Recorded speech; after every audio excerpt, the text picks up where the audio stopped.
Welcome back to the Artefactors Union. I am your host and foreman, Douglas Scoundrels, and today we're doing something a little bit different. We are doing a buyer's guide for the boxes of Malifaux. This is too many boxes. Okay, so a little fewer boxes. What do I mean buyer's guide? Well, I'm not actually going to tell you what you should buy at least in this video. Depending on the feedback I get for this one, I might go into like recommended boxes for starting players or boxes to get after your first core box or whatnot. But right now it's just going to be interpreting the boxes to explain what each of them contains and how they interact with each other. So first, I think we can go into the very basics of Malifaux, and that is the factions. There are 8 factions in Malifaux, and each one of them has their own unique symbol and color. Now, for the most part, the name of the faction is not on the box. That's actually probably a smart idea if you want to sell these things internationally, because then you at least don't have to include that interpretation, and instead just can go off of the symbolism. So, best girl Tony Ironsides is in the Arcanist faction, and their color is blue. You can see the color of the faction in the background behind the character artwork, as well as the logo, which is going to be down here. In this case, the Arcanists are this lovely book, and it is also located on the spine. So, the other factions, real quick. The guild is the red faction, it's the color, and it is the ram's head symbol. The resurrectionists are the green faction and the crow symbol. The neverborn are the purple faction and the mask symbol. The outcasts are the yellow faction and the rose symbol. The bayou faction is the brown or root beer color and the pig symbol. The 10 Thunders are the orange faction and the dragon symbol. And the Explorer Society are the teal faction and the compass slash gun slash torch symbol. I don't know how else this goes. It's compass rose with some pistols on it and then a torch. This symbol is the Explorers. So, the factions are a good way to sort of compartmentalize your purchases in the game. Most events will require you to specify a faction with which you are going to bring your models from. Each faction has 8 masters. These are your 9 masters now. These are your big HQ choices, your big named characters. In the case of the Ironsides core box, it is Tony Ironsides herself. Now, some of those masters are found in multiple factions, and their boxes reflect that. Sorry, I thought I had a dual faction core box, and I do not. It's pretty easy to describe, and you can visualize it in your head. It'll have both colors of the faction of the master, sort of in a gradient, and then have both the symbols of each faction therein on the side, on here and as well as the side. I'll show you a box similar to that later. It's just I don't have anyone that is a specific core box. So, I keep calling this a core box because it says core box. This is very important because the core boxes are the ones that contain the master. So, depending on how you want to start collecting this game, you would quite possibly want to start with a core box and then move on from there. So, 9 core boxes per faction, and then a whole bunch of other boxes that are not core boxes, but they're associated with one master or another with a few exceptions. The way those are associated with them is the keyword system. Keyword system is not complicated at all. What effectively is that while all of the models in a faction are sort of related to each other and that they work for the same organization, more or less, if you want to bring something into your crew when you play a game that isn't in the particular keyword of your master, you're going to have to pay a tax. So while you can bring anything in your faction you want, if it's not in your keyword, it's going to cost you a little bit more.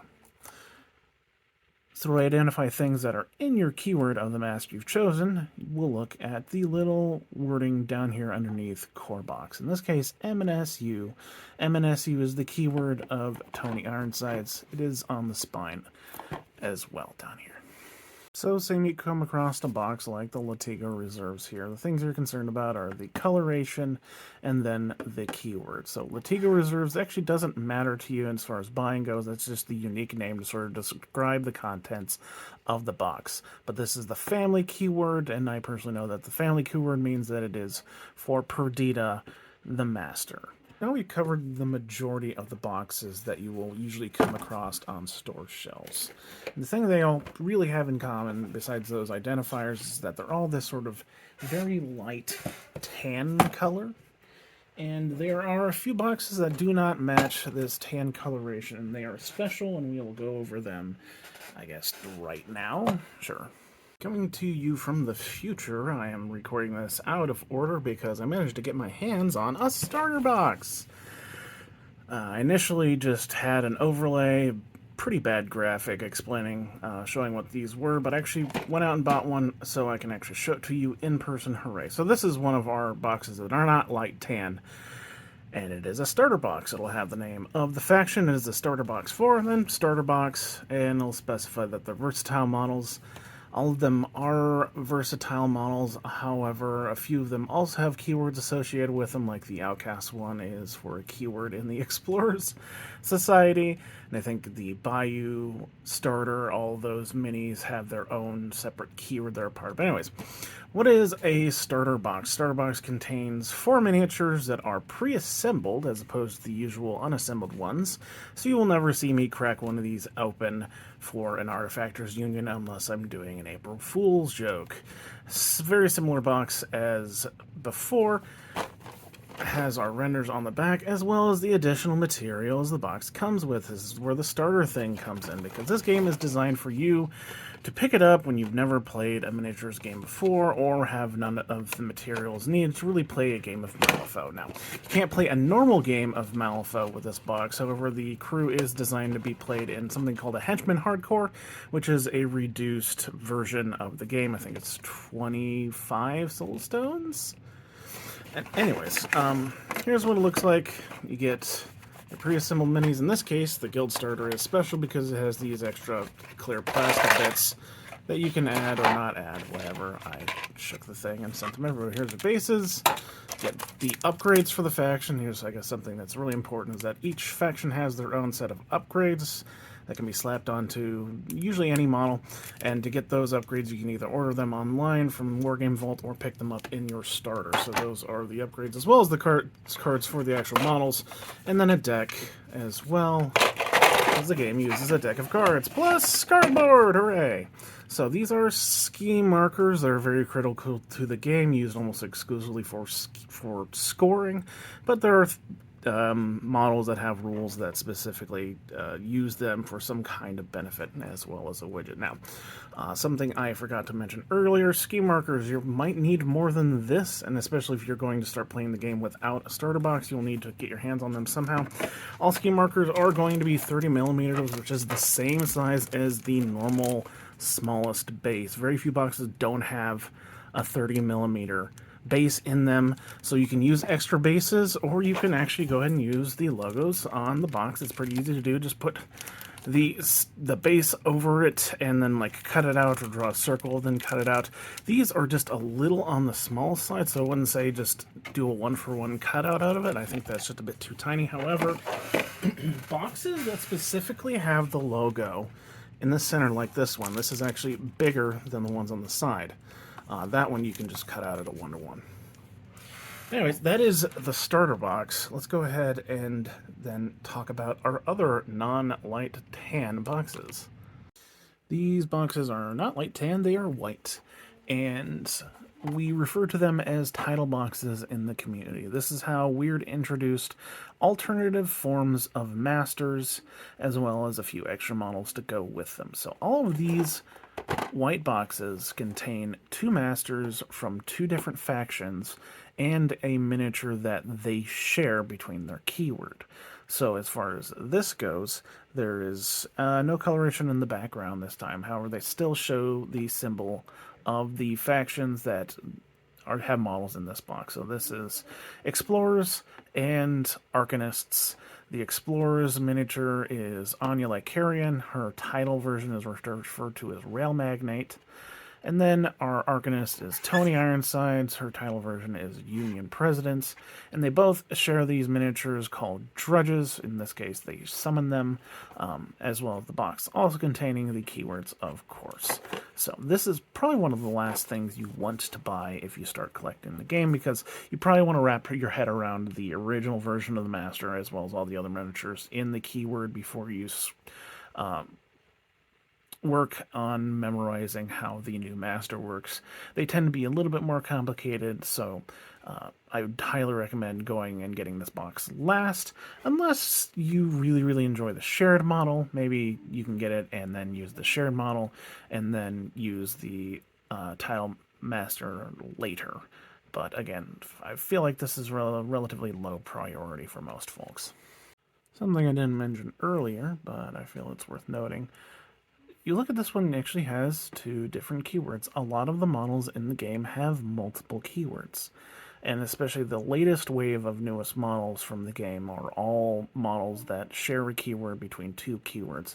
In this case, they are all within the same faction, so these models are 10 Thunders regardless, but they are both the Honeypot keyword and the Qiangong keyword. On top of that, something that might be a little bit surprising or catch you off guard is that sometimes things will be in a faction, but also in a keyword that is not in this faction. I wish I had a different example than this, but this is the one box I have. Hinamatsu is actually an alternative model, but the model is an alternative of is in the Neverborn. You see the symbol and the color, and it'll even tell you here that it is a versatile model so that it can be hired by anyone without the tax, but it is also in the Qiangong keyword, and that Master is only in 10 Thunder. So there's a lot of crossover. I shouldn't say a lot, because there was only not a ton of models that are in one faction, but exclusively in a keyword of a different faction. But it's just something to keep in mind and remember. Special alternatives. Malifaux has a couple different lines of alternative minis, and I'll go ahead and explain them and their differences now. First up are the Nightmare miniatures. These are the ones you should not be seeing on store shelves. They are exclusive to Weird for only a few sales out of the year, and they are just alternatives of existing miniatures. They aren't like new miniatures. They aren't trying to like sell their way into too powerful stuff. It's just them taking the concept of a keyword and doing something kind of crazy with it. So this is the Reap and Sow box. Doesn't have any of the normal colorization. Still shows you the faction symbol down here. Tells you it's a Nightmare edition, so it's a Nightmare box. And tells you the models that are in it, as well as the keyword that it is an alternative of, in this case, the Seeker keyword. I actually don't have a Rotten Harvest box, but Rotten Harvest is another series of alternative miniatures. The difference between them and Nightmare Edition models is Rotten Harvest you will find on store shelves, and they tend to be Halloween themed and be a little bit more whimsical than the Nightmare Edition ones generally. And the last difference is that they are all pre-assembled, I believe. Lastly, there are things called Twisted Alternatives, and those tend to be like 1 or 2 models that are pre-assembled and alts, but they aren't like in a series of miniatures that are on alt sculpt. Again, they're just kind of one-offs like Little Red Riding Hood and the Big Bad Wolf, or Dr. Strangelove. This seems like just a singular, this was an interesting idea and we can't do an entire keyword around it sort of a thing. So, see a Twisted Alternative, that's what it is. It's just another alt. Lastly, something you might see. Boxes that kind of look like this.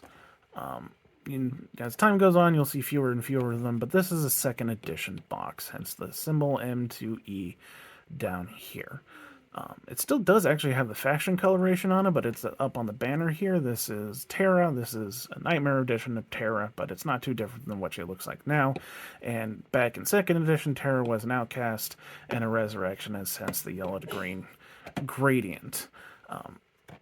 These will not necessarily have the cards you need for 3rd edition Malifaux. However, a lot of the 2nd edition models are 3rd edition models. They only updated some of them, I want to say like roughly half. And if you see this on the shelf, then just know that you might need to purchase the cards separate. Go out to Wargame Vault. That's where they sell them. It's like $50 a card. 50 cents a card. Goodness. However, some of them will have a sticker that says it's M3E compatible. That just means that they have the 3rd edition cards that they place inside of this box. I forgot one different kind of box. The iconic line. This is weird, putting out a almost bust-like size sculpt of a miniature. You see what it looks like on the back. In fact, all the boxes have a render of it on the back.